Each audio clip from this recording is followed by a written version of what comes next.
get into it as always. Yeah. What's up, boys? I'm eating my dinner. Well, then, now that you say that, you have to tell us. It's Shake Shack. Oh, you son of a bitch! Knows it. Dude, So, we were watching, maybe it was Two Broke Girls before I came up, and I don't know, one of the TV shows we watched tonight, or it was either that or that 90s show. And they were at like some type of Shake Shacky thing, and Toddy and I were like, damn, we want Shake Shack real bad. That's hilarious. What do you get that doesn't look like a burger? Shack burger. It's a Shack burger. Oh, Just the lighting looks weird. Yeah, a double Shack burger and fries. Nice. So I've been battling a cold for the last few days, and I have not had an appetite like at all. And but I'm feeling a little bit better today, and so I was like, I need something quick and easy that I can grab before the pod, and I want lots of calories. And Shake Shack sounds good. So here we are. And after my first bite, it was a good choice. Yeah, I can't actually give you too much shit because I got a Shake Shack shake on Sunday. So nice. They have a location on the Jersey Turnpike. Oh, do they?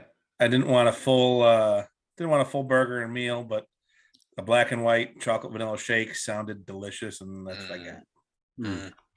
Nice. So good. I never ever thought that I would say this, but I might be more into Shake Shack than Five Guys these days. I think I might. That's fine. I didn't want you to blaspheme and say anything about crappy out in the West Coast. Oh, I mean, you can't even put our best thing on the menu.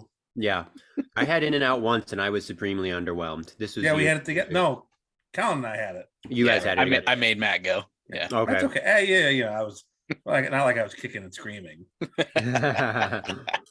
Yeah. You were kicking and screaming after because both of us did not get enough food. We were both like, damn, we should have gotten more. Yeah, I don't know. I have to try it again maybe someday, but yeah, I did not understand the hype. I mean, shout out to the last burger we got together, the Juicy Lucy. That was fucking delicious. Out in that random diner in Denver, right? Yeah, the first burger I've had where it comes with instructions on how to eat it. Yeah. And it was fucking delicious, right? That was a good burger. Yeah.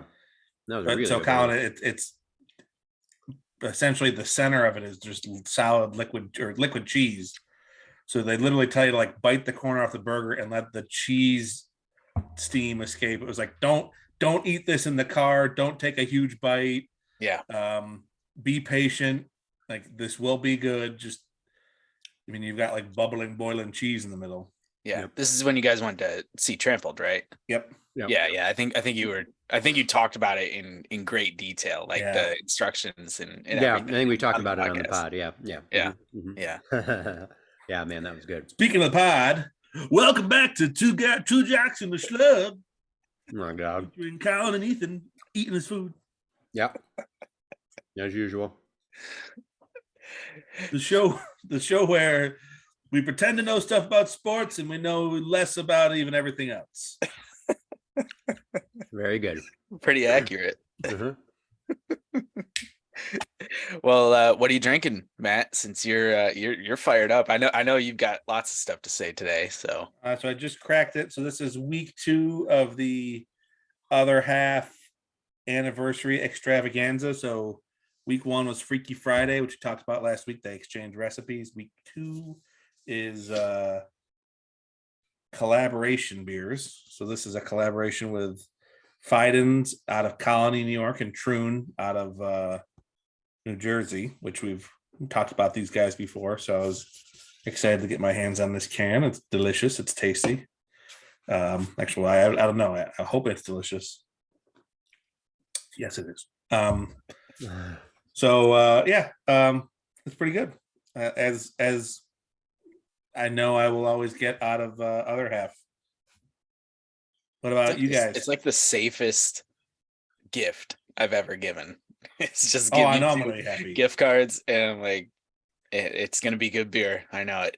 Oh, just wait until you see what I spent your gift card on. Okay, just wait. It's that big bottle, right? That you kind of teased already. Yeah. Okay. Yeah. Sweet. Yeah. Well, I don't have other half, unfortunately. But I do have one of the $9 the place where I got the $9 beer that I was talking about last week. Burial right here in Charlotte. This is called Total Disbelief in All Reality. It's an IPA, very good. And I also wanted to say I brought up the $9 thing on purpose because I know I was kind of bashing them last week, but one of the really cool things, so you guys will be beneficiaries of this over the course of the next few weeks, is instead of just having 4 packs of different beers, which they did have in their coolers, they also had a mix and match section, which a lot of breweries don't. And for me, like, I appreciate that a lot because while there are certain beers obviously that I would love to have as many as possible, like to grab 4 packs of IPAs, adds up to at least probably close to $100, right? Whereas I could just grab one of each and I paid a little over $20 for them, and now I'm gonna be drinking them every podcast because that's what I bought them for and everything. So yeah, didn't like the $9 draft beers, but love the mix and match. That is the danger of a store like my favorite beer store just down the street, Waywood Beverage. Shout out Waywood Beverage. Is you can buy a single of anything in that building. So like, ooh, I want to try this. Ooh, that looks tasty. Ooh, I've never seen that before. For someone like me who just like, for someone like me who new sometimes is more important than quality. Like, remember, this is the guy here, I'm pointing to myself, that decided that he wanted to try the Fruit Quake Mountain Dew that was supposed to taste like fruit cake just because it was new. Yeah, it was terrible. I took 2 sips and dumped it out. But so they definitely have that like demographic of like, well, he wants to try everything. I've got beer FOMO. Like, oh, if I don't get that today, I might not get it ever. I got to try it. Yeah. And that's dangerous. So I until this other half anniversary stuff, I was doing good, trimming down the cellar inventory, but taking a little bit of a hiatus right now as I have some of these anniversary beers. You'll get back to it. I've only bought 1 bottle, so we're still tapering down the cellar. All good. Matt's getting through his cellar beers. I am trying desperately to rid myself of the constant need for sugar. It is difficult. Super hard. So far I'm like about 2.5 weeks in and doing pretty well. That obviously means a little bit less drinking as well. But the first week was the worst. I mean, it's definitely gotten a little bit better, but like even tonight I was just like, oh my God, I just want a slice of chocolate cake. So I feel you, Matt. It's hard to do. Oh man, so should I not keep sending you tasty cakes? No, I mean eventually they'll get eaten. That's the freezers, great thing. Yeah. So, yeah. But I don't want to like tempt you like that. What's it mean? Hey, no. I'm not. I'm just like I told Toddy. I'm not stopping eating desserts. Like that's not happening, and I'm not stopping drinking. But I am trying to get out of this like vicious cycle of it's just a lot of sugar. Yeah, I mean it's hard to avoid that in America. Did we talk about this on the pod before? There was like a week, I can't remember when this was. At some point, I don't know, within the last few years, I can't remember exactly. But, I'm usually trying to eat healthier in one aspect of my life or another, right? And there was this one time where I was like, I need to, cereal is really easy in the morning, and I'm gonna try to find some healthy cereals, right? And I was like looking at all the cereal labels and stuff, and the sugar content on all of the cereals, it's unfucking believable. Yeah. It's like dessert. It's like all like dessert pretty much. Other than, I mean, there's a couple of couple exceptions to the rule, right? Some of these like super healthy granola grain type things or whatever, but it was crazy. And I mean, even when learn to like the flavor of wheat. Yeah, right. Like exactly. Wheaties or Total or mini wheats. Like Yeah. Mini wheats are pretty much it. And even that, like, oh, they put some frosting on it. Like, Yeah, right. oh man, you don't, you don't? What, Colin? What's going on? The frosted mini wheats are good, but regular ones. I like oatmeal squares, but I feel like those have some sugar in them. I haven't looked at the label in a while, but they taste too good. They must have a good amount of sugar. Yeah. But and that applies to every other thing too, right? You go and you look in any section of the fucking supermarket and just everything, you know. Well, it's like what's crazy, like bread. You know, you hear Europeans talk about bread here. Like, why is your bread so sweet? And like, Yeah. I remember, and I've looked for it ever since I moved out here. But in Kentucky, I could get no sugar added wheat bread, and I liked it. I liked the taste of that whole wheat, you know, whole grain. Not out here. Same with like even like innocuous stuff like pasta sauce, like ragu's got. That's why I don't like jarred pasta sauces. There's so much damn sugar in that stuff.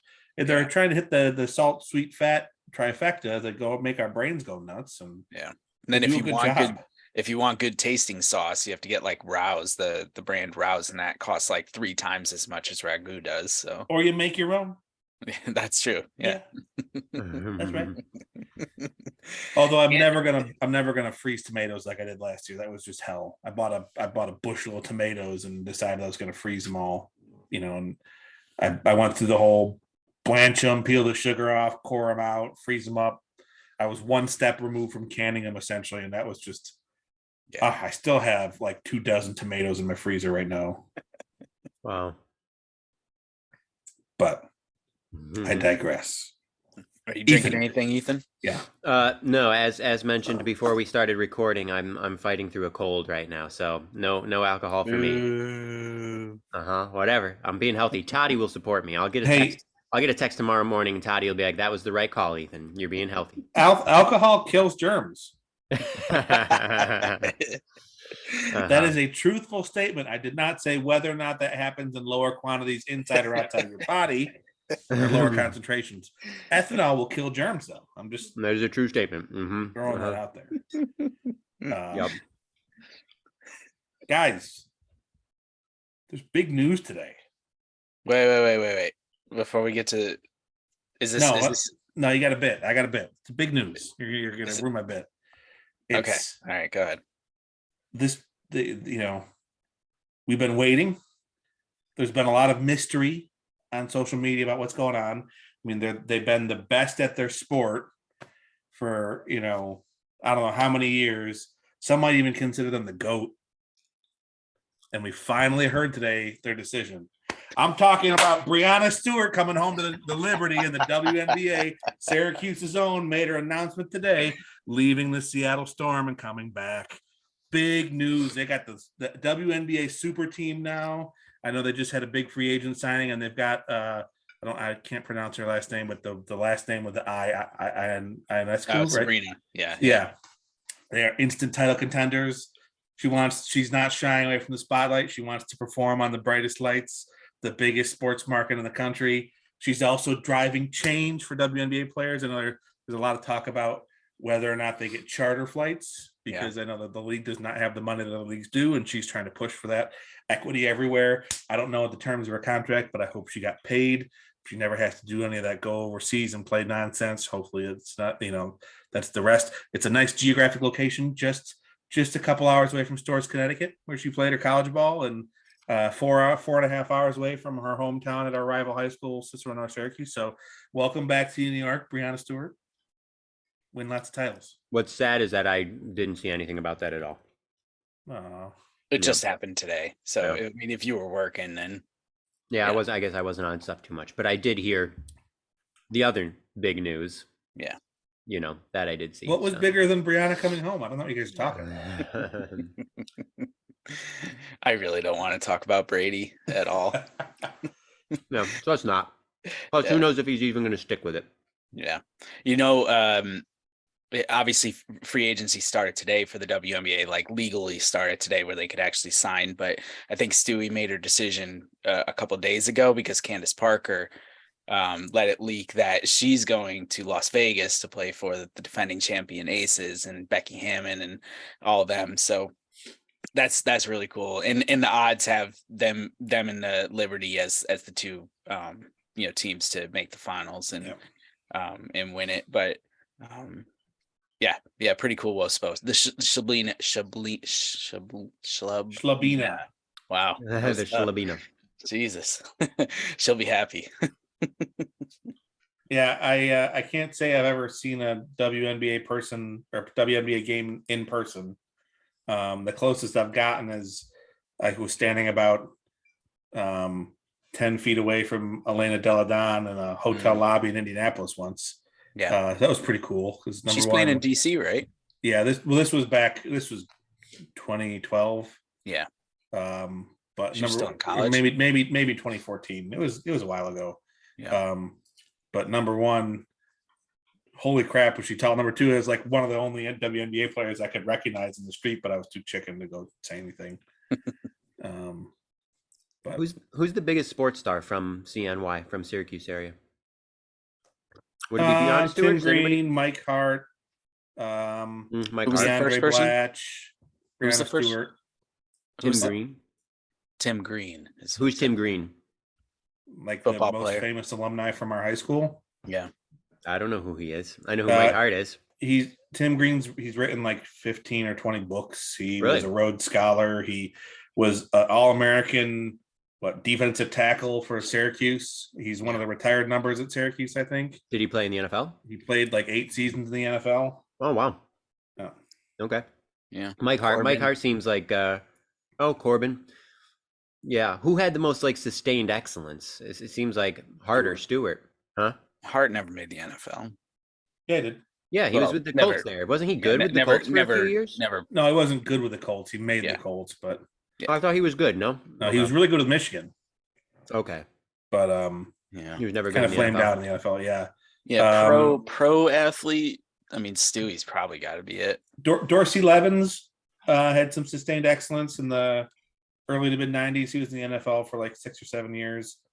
We got some lacrosse players, but lacrosse has just got such a smaller following, like the Gate brothers and the Powell brothers. I think they're all from the greater Syracuse area.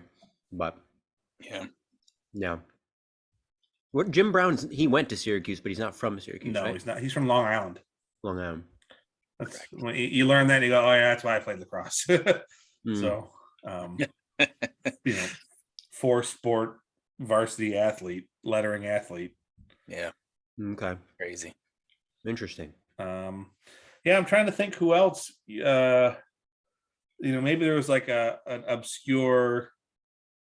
Wasn't there like an Olympic medal, equestrian medalist or something from the area? Yeah, there's something like that, but I'm trying to think if there was any other huge star. Maybe Savacool's kid might one day. Yeah. Pitching the MLB. Jason Greeley, right? He was around the MLB for a while. Yeah, he was a local guy. But anybody is so you did you say Stewart? She's really good, right? Yeah, she's like what, three-time MVP or something. Yeah. Oh wow, she's definitely the best. She's Okay, yeah, because I'm wondering like who was like who played at an all-star level, in their professional sport. I mean, she was player of the year 4 years in a row or something at Connecticut. Okay. Like she's good. She's really fucking good. Yeah, clearly. Okay. Yeah, I mean, there's been, Corbin was an all-star, World Series winner, things like that. But it's sustained success and dominance. Stewie probably trumps everybody. Yeah. Amazing. I'd heard of her. I just hadn't thought about it in a while. Didn't realize she was quite that good. Yeah, that's cool. Home of excellence, Syracuse, New York. You got Brianna Stewart. You got Post Malone and Tom Cruise. And Richard Gere. Richard Gere, yeah. And the Baldwins, right? Aren't they from the area? I think their mom lives in Camillus, or lived. Or in like Rochester, or just Camillus? But yeah, Camillus. The mom for sure. Because there was the famous Wegmans thing.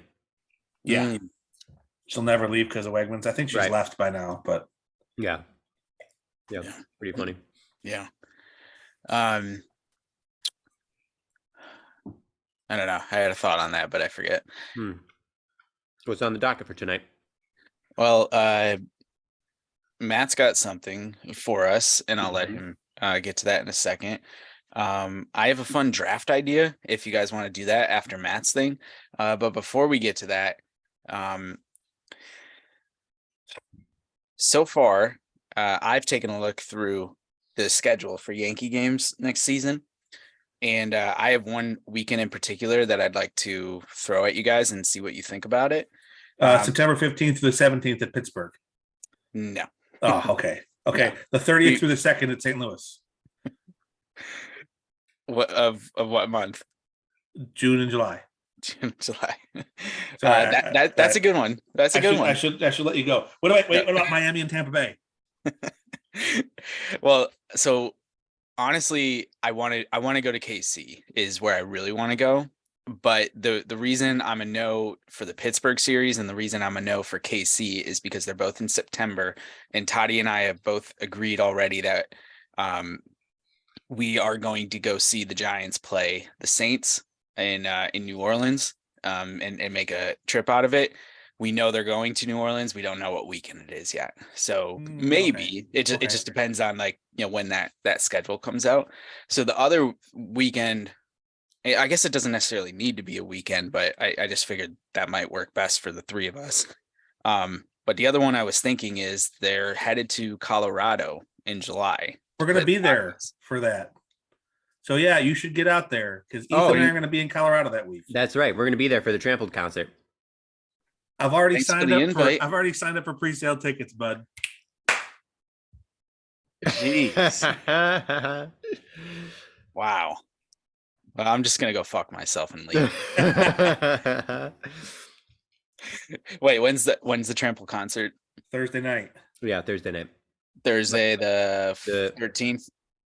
Would you and Toddy want to go? Toddy's not invited. This is boys' trip. Oh well, but Sam wants to go. Well, I mean, for the baseball game? Sam can go. Sam can go. And a Trampled, but okay. So that's why I gotta figure that out with Ethan. Well, Sam is. You might have to buy your own ticket. Oh well, shit. Well, wait. This is perfect. If I buy 2 tickets, Colin just takes my ticket and sits with you guys. And then you and Sam can go and sit. Solution. Wait, what? Look at that.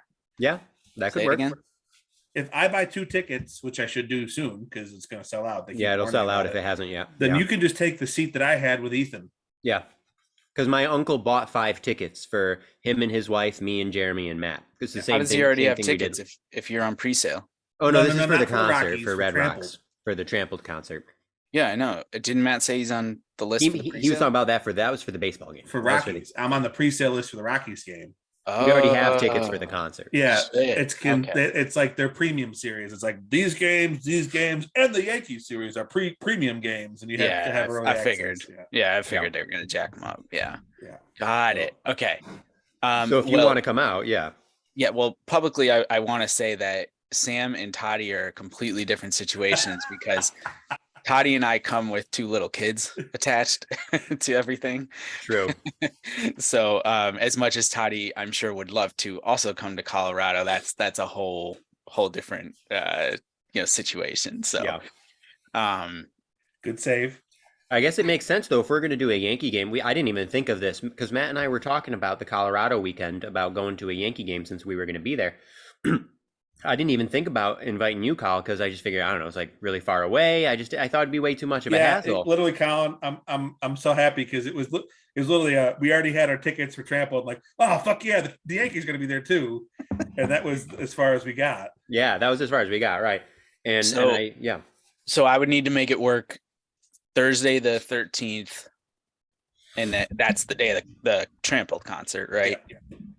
Yeah, I mean, you don't need to be there for the concert, right? Well, I would love to go see them again. I haven't seen them since we saw them in 2014 in Rochester. Have you seen the show at Red Rocks? No, I've never been to Colorado. So oh my God, really? Yeah. So that's I'd say if you can get out there on Thursday, you definitely want to do that for all those who. I mean, for everyone listening who's never been to Colorado or to Red Rocks. I mean, the first time I saw a show there wasn't even a band I was 100% really interested in. I knew like 4 of their songs. And it's so cool. It's a lot of fun. And now having gone with Ethan and his uncle who are pros, I know like, oh, I can bring a sandwich in now. Like that would have been so much better last time because my brother and I literally were late and we missed half the opening set because we were scarfing down burritos. We could have just brought it with us. Son of a bitch. Yeah. But anyway. Yeah, Red Rocks is a magical place. Yeah. And Yeah, I mean, the whole experience is pretty cool. Denver's a cool city. It's kind of a weird city. I mean, it's like driving from Syracuse to Oswego just to get from the airport to downtown. But Yeah. Yeah, but Colorado is amazing though. Yeah. Yeah, Sweet. really beautiful. Yeah. Cool. Well, we So- can talk more offline about it. Yeah. But Yeah. I mean- Welcome to the travel planning podcast. Yeah, exactly. Listen to three friends plan their travel. It has Yeah. nothing to do with you. So fuck you. Yeah. No, I'm excited though. I mean, the other thing I've committed to this year, besides the sugar thing, I'm really trying not to buy things because we have way too many things in our house. And I'm just trying to spend my money on experiences. Obviously, you both know already. I bought VIP tickets. I'm front row to see the Eagles in April, which I'm super pumped about. I'm going to see Chris Rock with friends of the podcast, Dalvin and Devin, in February. I'm that's going gonna to be see so much fun. Janelle James, who plays Ava, Principal Ava Coleman on Abbott Elementary in March.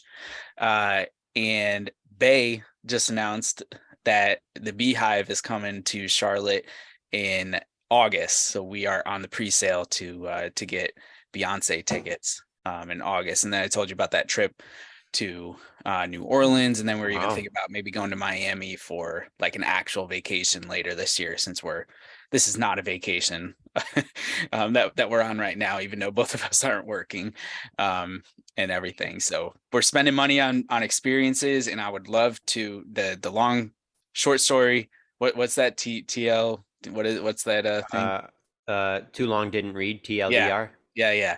I'm gonna be in Colorado that weekend with you guys. I will figure it out. Okay, I love it. And Hey, I'm I gonna do put have my to say, 2 cents in though. We need to go to Illegal Pete's again and try again, because I wasn't 100% happy last time. it was Ethan. I don't understand the. Okay, hold on. Let's come back to Illegal Pete's in 1 second. Colin, I just really need to quickly register that experiences are nice, they're fine, but I subscribe to the Tom Haverford philosophy, which is that things are forever. Treat yourself. Yeah. Okay. So I'm all about things. Illegal Pete's.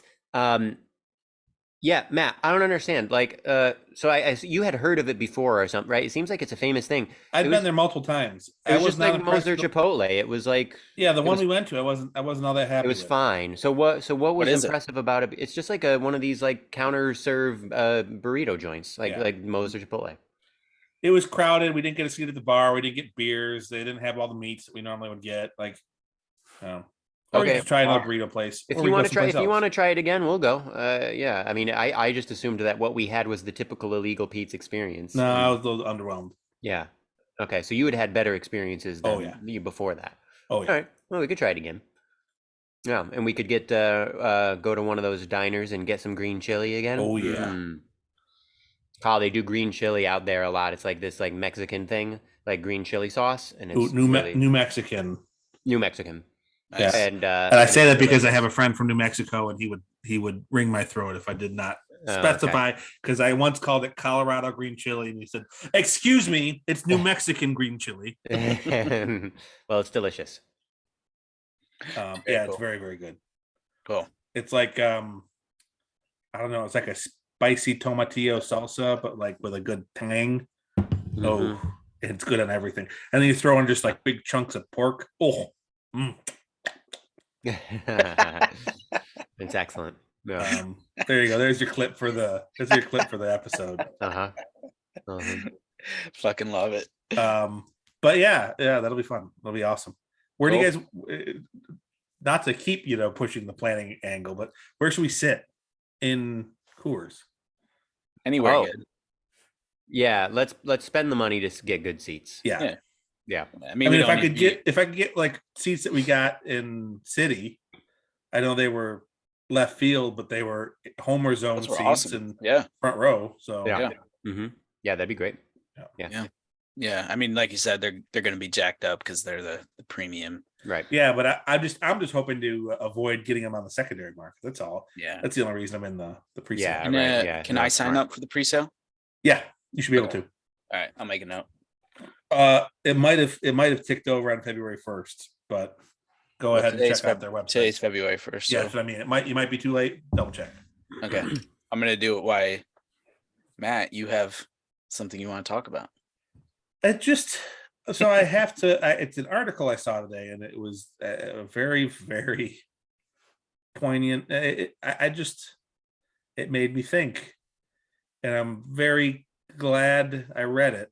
So I'll credit the artist. The author. It's a Philadelphia writer named Ernest Owens. And it's What's the platform? regarding the Eagles game on Sunday. What's the platform? I think it's the. Well, I found it on Yahoo, but I think it's Daily Beast. Okay. Um, It's about the Eagles game. about the Eagles game on Sunday. The Eagles beat the 49ers 31-7. But specifically the aftermath of the Eagles game, where you had a lot of drunk, rowdy, destructive, reveling white fans traipsing through the streets of Philadelphia, breaking laws, destroying property, and causing riot police to come out and clear the streets. They destroyed SEPTA bus terminals, pulled light posts down, made a mess. They just a couple main streets in town. They did a pretty good job on. And what this article points out is the city was prepared for riots this weekend, For but another not reason. because of a football game. Mm-hmm. It was prepared because of the release of the Tyree Nichols footage on Friday night. And so the contrast they put in there is basically what they put in this article: the difference in response. Yep. And the silence from a lot of let's say news outlets of the two. A lot of the Tyree Nichols protests were peaceful. There was hardly any response, which is good. But I guess what the article is putting forward is, okay, this is white people and white privilege, right? What if these were black fans? How is them destroying SEPTA bus stations any different than what was happening in 2020 after the George Floyd protests? And yet it was reported there's only 5 arrests out of the thousands and thousands of fans storming through downtown. And that really just got me riled up because I thought it made a really good point. And I mean, if that's if certain news outlets, like let's say the major one with the guy whose name rhymes with fucker Larson on it, is really really concerned with property destruction, then where is the outrage here from these drunk white fans storming through town? If it's really not if it's independent of the issue that they're out there for, and it's independent of their race, then why are they not?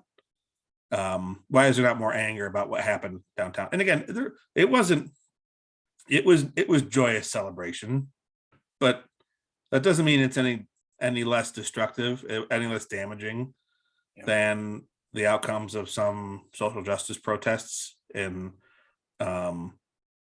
police brutality protests that happened in the past couple of years. And so it bothered me. And it also bothered me that that was such a noteworthy event that all these Tyree Nichols protests were peaceful. Like, that was essentially half the coverage I saw was, it was peaceful. It was peaceful. It was peaceful. Like, focus on the message and why they're out there, not what the outcome of the protest was, if they destroyed a mailbox or not. Like, I don't know. That's kind of as far as my assembled thoughts are right now. I don't know if you guys have anything to say there, but right. I just don't know if, you've got the reckless behavior, the damaged property, you've got a public intoxication, you've got people making a mess of city streets. It shouldn't matter whether it's for an Eagles game or for a protest, right? But I guess I should let me rephrase that. This all happened for a much stupider, dumber reason. and there was a blind eye or no consequences or anything like that. And that just bothered me. So now that I've got that off my chest, you guys have any thoughts? I mean, I have millions of thoughts, but I don't know. I don't know if I should go into it or not. Do it up. All right. Give me some thoughts. Well, for those, I mean, everybody probably knows the types of things I'm thinking and saying. So people, if you don't want to listen to me go on a typical rant, fast forward on your podcast app about 10 minutes. No, I'm just kidding. I won't go for 10 minutes. But, I can't remember if we talked about this on the pod. But you guys remember when we took world history in high school? And you remember when we learned about the caste system in India? Yep. Right? There's like the Brahmins, and then Matt, do you remember any of the other ones? I can't remember their names. I don't want to start naming names because I'm probably wrong. Yeah, for whatever reason, Brahmins sticks in my head. Maybe that was, I think, like priest caste. Okay, because it sounds like Brahms. Maybe that's why I remember it. But in any case, there are like 4. It's like a very, very stratified, and it's very defined, and there are these classes, right? And I remember the way that it was taught, and kind of the way we all reacted at the time is like, we were all sort of shocked and mortified, and like, oh, how can they be like this? America's the land of the free. India is so terrible. Like, how can they have a society like this? And of course, like, that's utter bullshit. We live in a caste system that is just as bad as that, if not worse. We are just taught that it is not the case, right? White kids are, at least, okay? All the non-white people, they know that they are a lower class in this country, right? We are lied to. Us white people are lied to and led to believe that that is not the case, that everybody has an equal opportunity. It's fucking bullshit. And so what you're talking about, Matt, when you're asking all of these questions, right? To me, they all are just rhetorical. Like, we know what the answer is. Like, the answer is that there's a different set of laws depending on the color of your skin in this country. That's just the way it is, right? Now, we are trying to change that. There are positive steps in terms of like these cops being fired and arrested and charged with murder. Derek Chauvin, the guy from George Floyd, got convicted of murder and is in prison. Like, there are positive steps, but there's also negative steps. Ever since all of those protests, and I was there, by the way, in June of 2020, right here in downtown Washington, D.C., the biggest weekend of those protests. There were like hundreds of thousands of us, I think was the estimate. At least throughout the country, it was hundreds of thousands. I can't remember what it was in DC, definitely thousands. And do you know what has happened since 2020, since those protests? Police budgets have gone up and police killings have gone up every year. And this is why, like, and I get really cynical about it, and my partner, among other people, get really upset with me because I talk about how protests don't do shit. But, we still have to do them. And like I said, there have been the positive steps, right? Like these cops who, some of these cops are being fired, they are being punished. But at the end of the day, it doesn't change the overall system. The system is still in place. And the interesting thing with the Tyree Nichols case, as I'm sure you guys are aware, as I'm sure as most people are aware, is most of the cops who beat this person to death were black. So it's not always like a white cop on a person of color, right? There is a systemic thing where the police just feel whatever race they are, they feel free to brutalize non-white people. Well, and that's to jump in, that's exactly the point Colbert made, that if you guys remember the old Colbert show on Comedy Central, he did the word, remember? That was his old. Yeah. He pulled that out of nowhere on Monday on late night. Late night. Yeah. And made a really, you guys all need to watch it. He specifically dissected a Jim Jordan segment on Meet the Press over the weekend. Jim Jordan, the asshole from Ohio. He's a piece of shit. Jordan's the worst. But then they talk about Jim getting right up close to the edge of acknowledging that there is systemic racism, but he can't.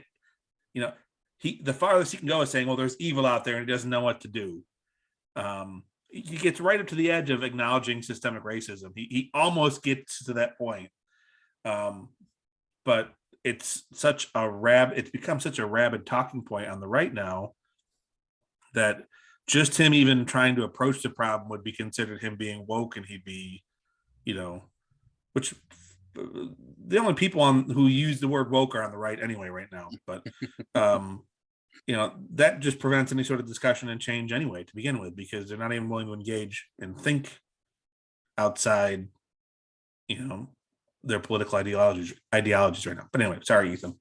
No, that's great. And I mean, yeah, all I was going to say is that just like this is 100% the way the system is designed to function, right? Like this is not an aberration what you're talking about, Matt, with like the riots after the Eagles game. January 6th in many senses was not an aberration, right? And obviously plenty of people have talked about this.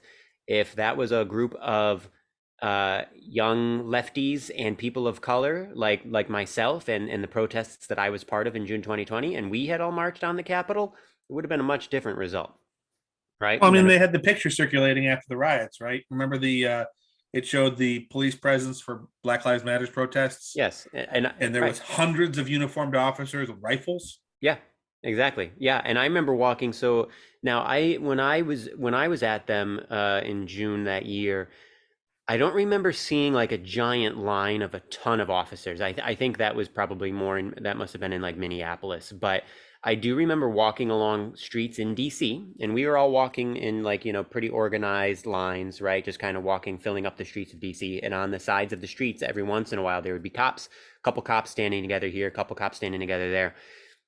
And they all had like their semi-automatic rifle, like AR-15 looking things. I don't know exactly what they were, but like heavy duty fucking guns that they could just, they could make carnage easy, right? And meanwhile, the protesters are a bunch of people like me, okay? A bunch of like young people who aren't armed, who are just wearing t-shirts and shorts and masks because it's the middle of COVID and it's June in DC. And it's hot as balls, but we don't know what's going on with the virus. We're wearing masks, we're wearing shorts and t-shirts. We're not fucking armed. We're not attacking anybody. And yet here's all these cops with these giant weapons. And it's just insane. There's this like this narrative, this idea, this poison. It is so pervasive that any sort of idea, right? An idea that goes against the status quo is a more dangerous weapon if it is in the hands of minorities than actual horrible weapons like that kill people in the hands of the majority. Did that statement make sense? Mm-hmm. You get what I'm saying? It's like the fact that I think that the ruling class needs to be destroyed and that billionaires need to be eliminated and that every person, regardless of gender and race, needs to have total equity in this country. Just me having that idea is worth having these huge fucking bootlickers with their AR-15s out there guarding my protests and everything, right? But if I'm some redneck white guy and I love Trump and I love America and I love the way things are because I don't know any better and I've eaten up the fucking narratives I've been fed my whole life, and I go around and I'm carrying a gun, but I'm also carrying an American flag, then I'm not really a threat. I'm just a good old boy. I'm just a good old boy, blowing off some steam. I'm a very fine person, whatever, right? And so anyways, all of this is to say, everything that we have witnessed in recent months, in recent years, in our fucking lifetimes is exactly the way the system is designed to function. None of this is the way it's not supposed to be. This is the way the system is supposed to be. And so it's up to us to change the system, right? And so that's what these protests are about. That is what people on social media are getting about. That's what people who are quote unquote trying to be woke, trying to be aware, that is what this is all about. It is about trying to change a diseased and dying society. That's what it's about. And the only chance is our generation and the younger generations, right? The older generations, they're not going to do shit because they either one, completely disagree with us, or two, they're too old and they're too set in our ways, or set in their ways, right? So that's what this is about, right? And so I guess, and Matt, this is not to imply that you were saying anything that I take issue with or anything like that, but I think it's an important point that needs to be made, and I think that a lot of people don't necessarily realize this, because a lot of people, at least a lot of people that I know, they are good people and they care. And even if they have some blind spots, I know I certainly have in the past, and I'm sure I still do. I'm trying, right? It's an active process. we sometimes think like, oh gosh, this, you know, the system isn't supposed to work like this. Like, this isn't what I was taught that America is. No, what you were taught was lies. Like, this is the way the system is meant to function. And I think that that is like where you have to start. You have to acknowledge that, and you have to accept that. And hopefully you are fucking disgusted by it, and you want to change it, you know? But like, that is the sad, devastating reality of the situation, right? In terms of the riots, in terms of police brutality, in terms of the difference between white sports celebration riots and peaceful protests and the responses, exactly as the system is designed. Well, yeah, and that's why. So the article title is, "It was a win for the Eagles and a win for white privilege," right? Because that's exactly what was on display. Yep. And I'll even take it one step less intense than you said, Ethan. Right? I'm going to say I could make an argument that the system wasn't designed that way, but that's the outcome of what the system has been, because it's been managed by old white men for 250 years. So that's what the system is, regardless if the intent was there or not. This is the reality of what it is. And if we can't even acknowledge that there's a problem with it, how can we begin to fix it? Right. And like you said, any sort of step towards acknowledging, saying, hey, this is wrong, is considered extreme. Yeah. Now, the other thing I'll say, I laugh because this is not meant to be a little poking fun at you. Because when he said the protesters, all people like me, I'm just imagining like all arms and legs. But a bunch of nerdy skinny Jews. Well, I mean, whereas I look more like the right wing protesters, fat neckbeards who probably couldn't run 25 feet, but they've got a gun. So they don't have a gun. But, and you did live in Kentucky and Ohio for like 14 years total, right? 14 years, yeah. Shit. Yeah, that's true. Yeah. But there was a third point I had. Shit. Sorry, I derailed. No. It's okay. It's okay. The only other thing is I could say is, it'd be one thing if I could understand, like I could understand if there was more of a, I'd say, paramilitary presence in DC, because it's the capital, and because there's going to be a politician somewhere worried that a terrorist is going to exploit these protests to do something nefarious. But it's not just DC, right? God bless my friends who had more of a backbone than me, who went out and protested. I had friends who were on the front lines in Cleveland and in Cincinnati. Shout out to my friend Nick, who was I can't say his last name, but he was a medic in Cleveland, just running around. He had basic emergency medical training. He was running around helping people who were tear gassed in Cleveland. Shout out to my other friends who were videotaping and witnessing kind of the abuses and the protests in Cleveland, and who were there not because they wanted to be seen or heard, but because they wanted to lend their support to those who were trying to be seen and heard.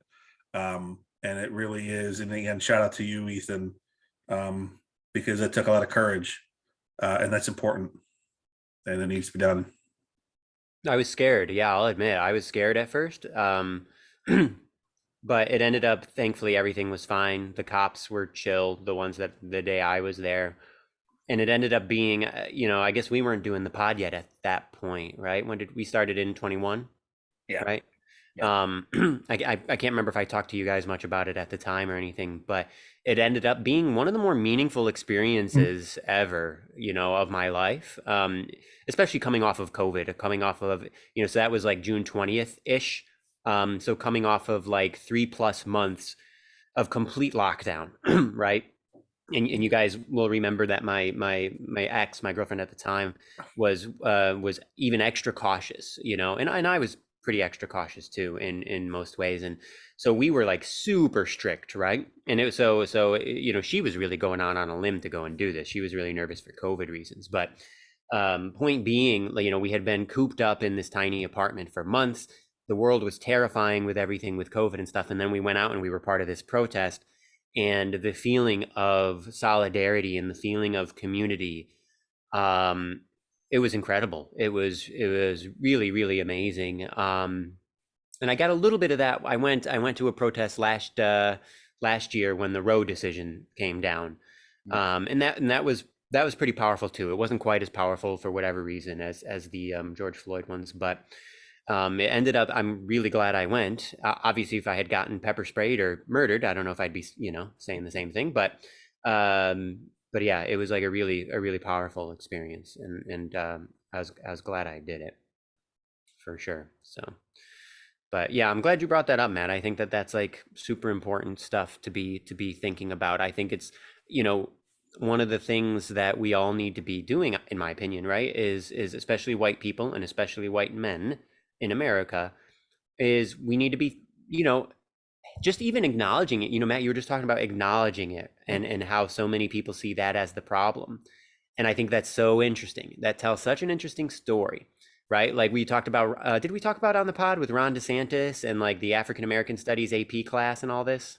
Not yet. I don't think that's relatively late breaking, but yeah. Yeah, so you guys saw that, right? How he like got it eliminated in the state of Florida or whatever, right? And there's like ACLU or somebody's fighting back, right? But like, so basically, people like DeSantis, they are fighting against even an acknowledgement of any of this stuff, right? Right, like the don't say gay law and stuff. And isn't that fascinating that it's not even the act itself? It's not even just being gay. It's not even just like being black or whatever, although of course it is. Just acknowledging these things, just acknowledging systemic racism. They don't even want to let it get that far. And I think that that is a really crucial point. And I think it's really, really important for people like us to think of, because acknowledging it, the reason they're fighting so hard against it is because acknowledging it is like half the battle. Yep. Maybe not half, right? But I'm just, as a shortcut, I'm using that expression. Acknowledging it is huge, because if you acknowledge it and you have it's real. and if you have even a modicum of a conscience and compassion, then you realize, wow, like this country, this society is beyond fucked up and has been beyond fucked up since its inception. I am the beneficiary of an incredible amount of privilege, period. And that, real quick, Matt, before you jump in, that is not to say that there aren't lots of good things that this country has done.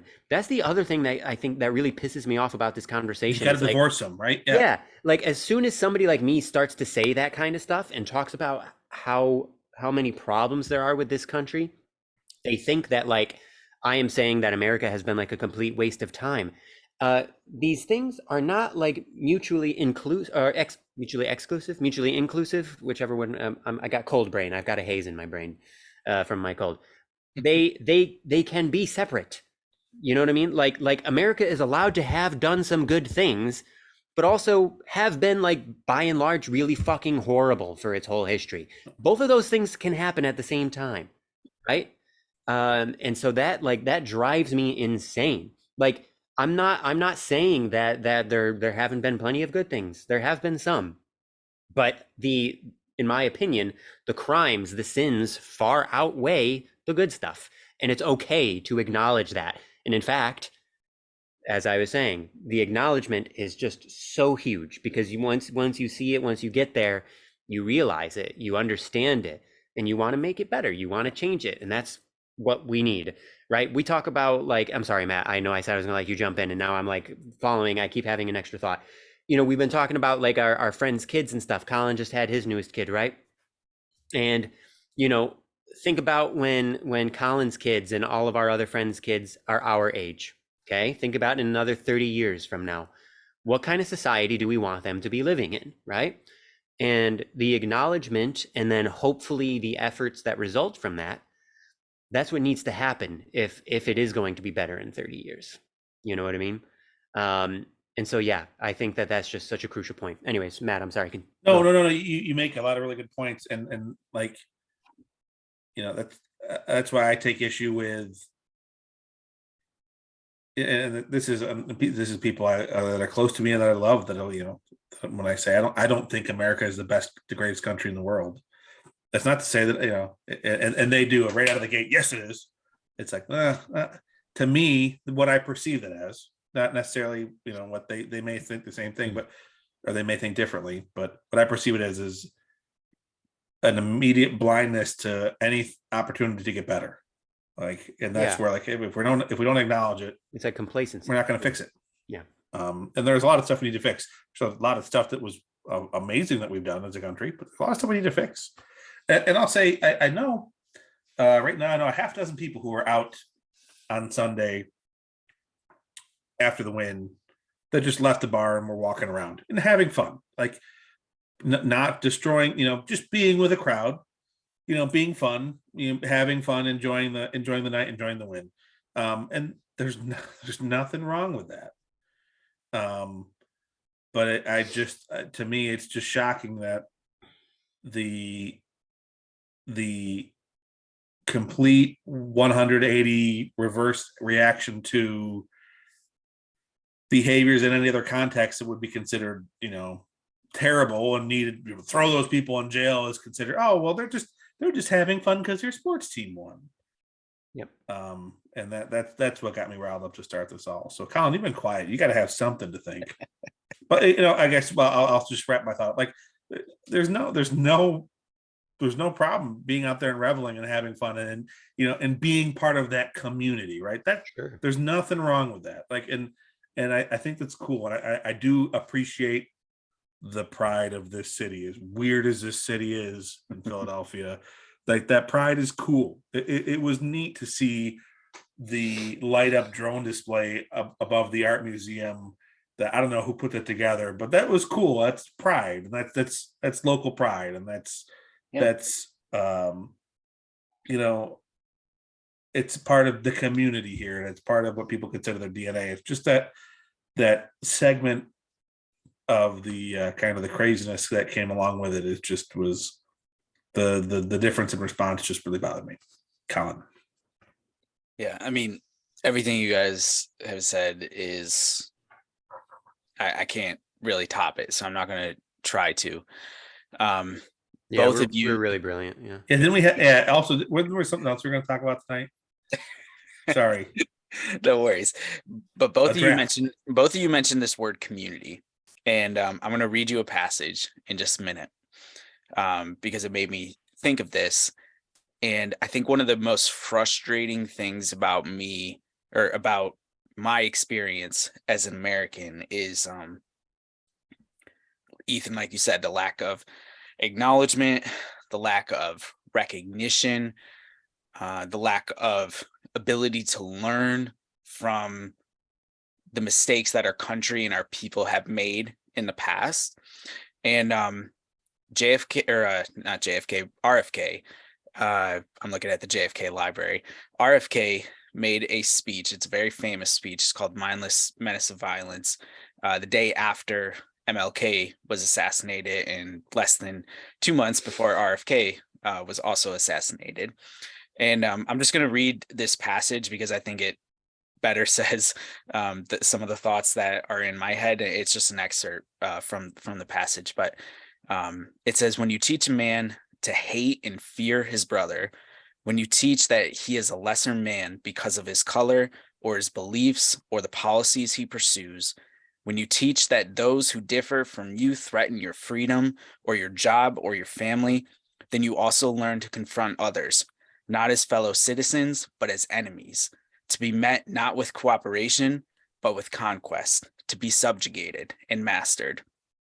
We learn at last to look at our brothers as aliens, men with whom we share a city, but not a community, men bound to us in common dwelling, but not in common effort.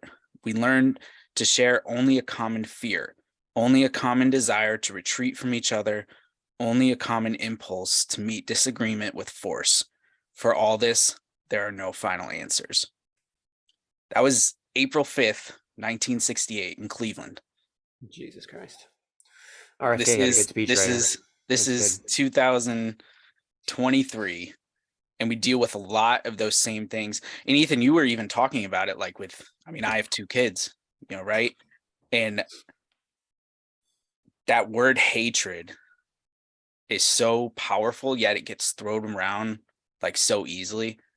I hate the fucking Eagles. Like, I say that all the time, right? But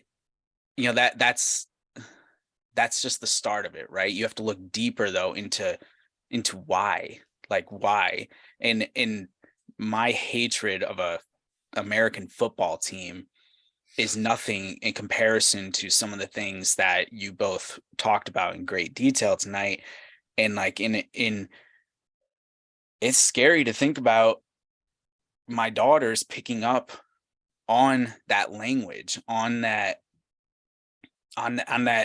thinking, and to potentially buy in, for lack of a better phrase, into some of those theories and in the way that people think, and to have hatred for people and for religions and for different things. And it's like, why do we do this? We're all at the core of it, we're all the same people, right? Or we're all the same, we're all humans.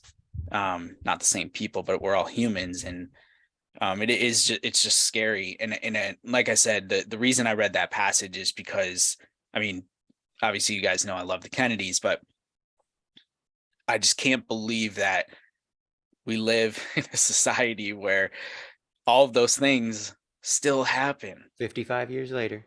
And nothing, literally almost nothing has changed for the better. It's gotten worse in a lot of cases.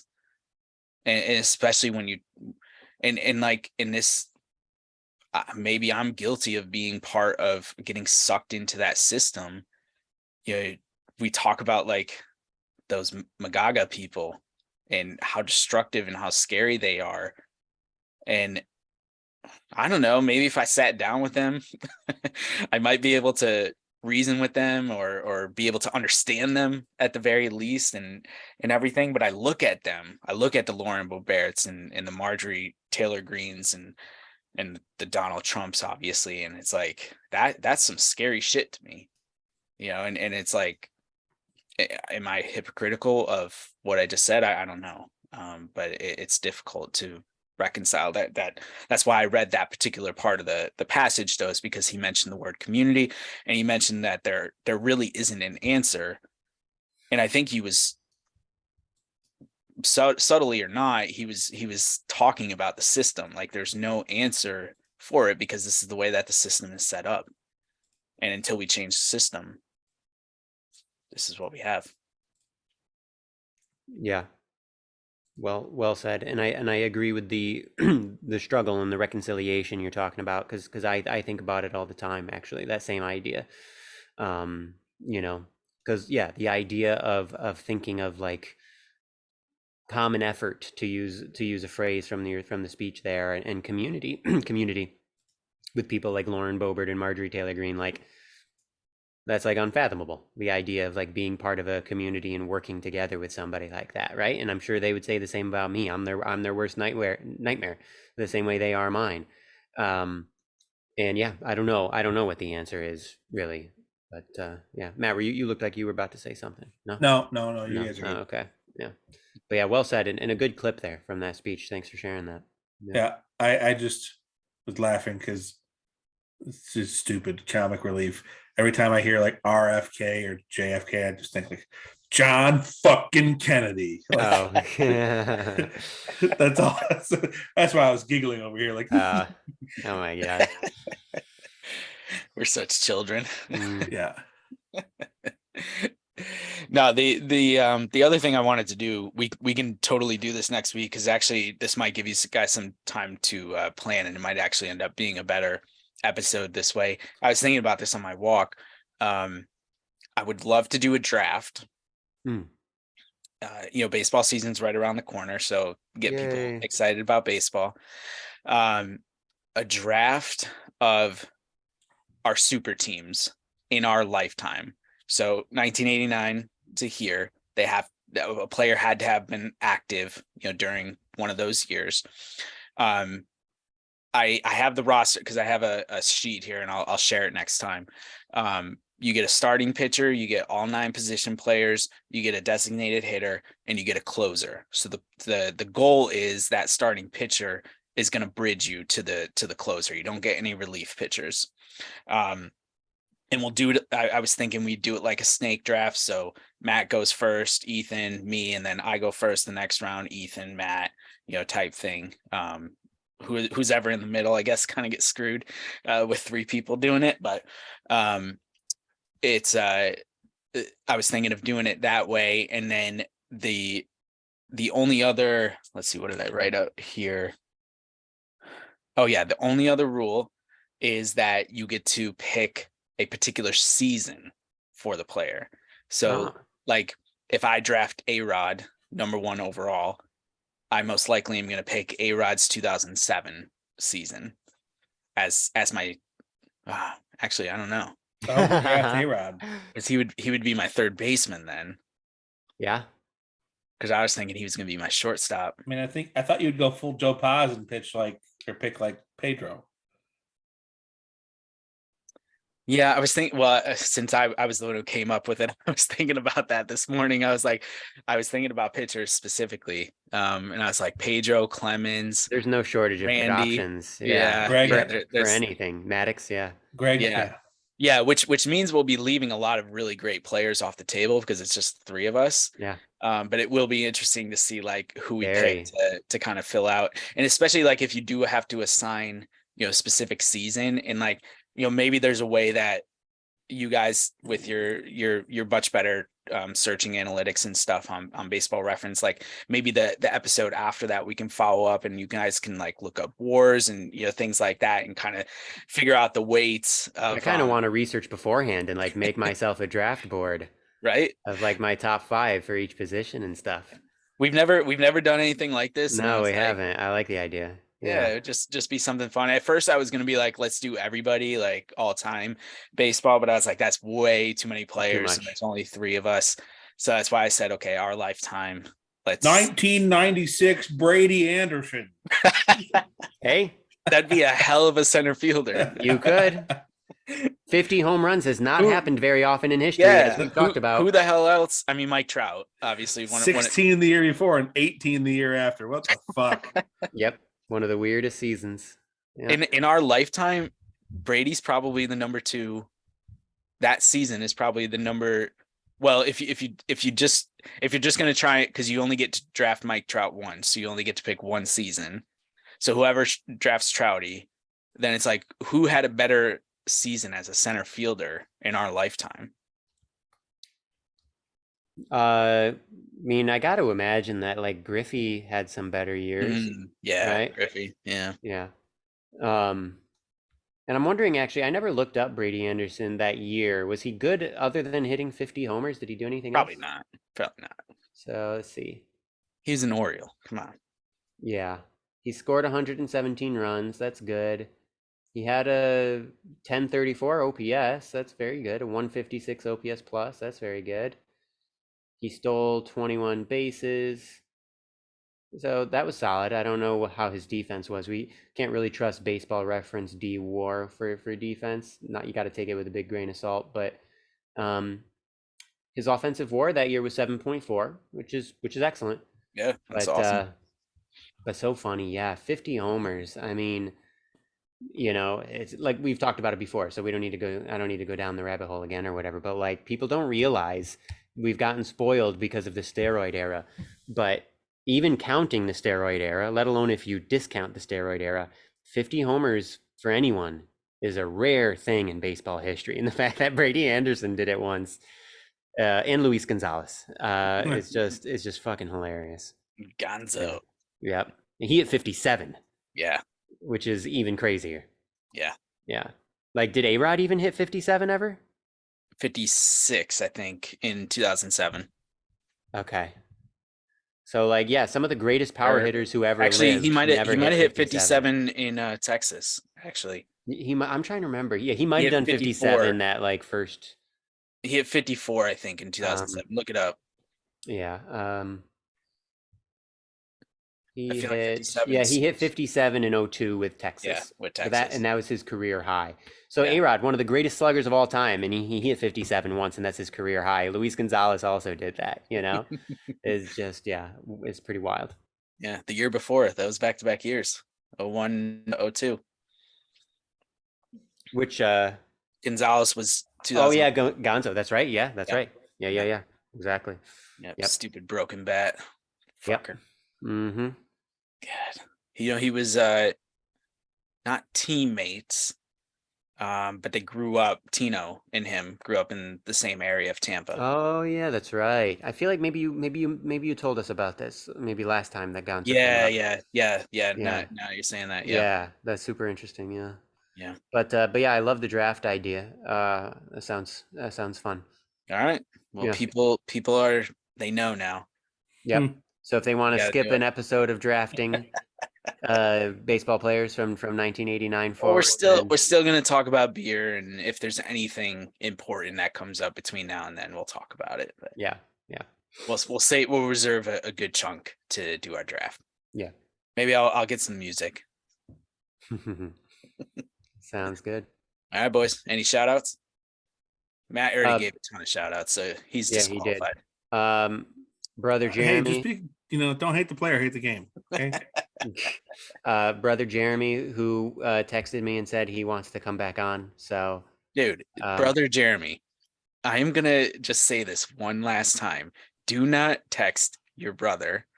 Text me. You will never come on if you ask him. But this conversation happened like a month ago, didn't it? yeah, I think not? it did. I think it He did. messaged me today too. He had a solid Aaron Rodgers joining the Buccaneers meme. Oh yeah. So Yeah, good. I saw that one too. Oh my god, that would be hilarious if Rodgers went to the Bucks, and because every Jet fan has just been like, "Oh, he's coming to the Jets." That would be really funny. So funny. Yeah. Yeah, brother Jeremy, text me. That's it. All right. All right, boys. Same time next week. Yay. We are stupid. We are still going to be ranked in the top 10 preseason, maybe top 5. We are still not going to make the CAE college football playoff with expanded teams. If that happens, Matt, I will, just like I am going to own it when we go to Colorado this year. Everyone who stuck it through this long, we have a prop bet. We will talk about it more next week that we did the last time the three of us went to a game in 2018. And I have to wear some pretty despicable clothing. So You haven't chosen yet. I'm just saying. I'm just saying, Matt, if Penn State never makes the playoff in an expanded playoff, then you can come after me all you want. No. I'm trolling, but Yeah. All right, boys. It's been fun.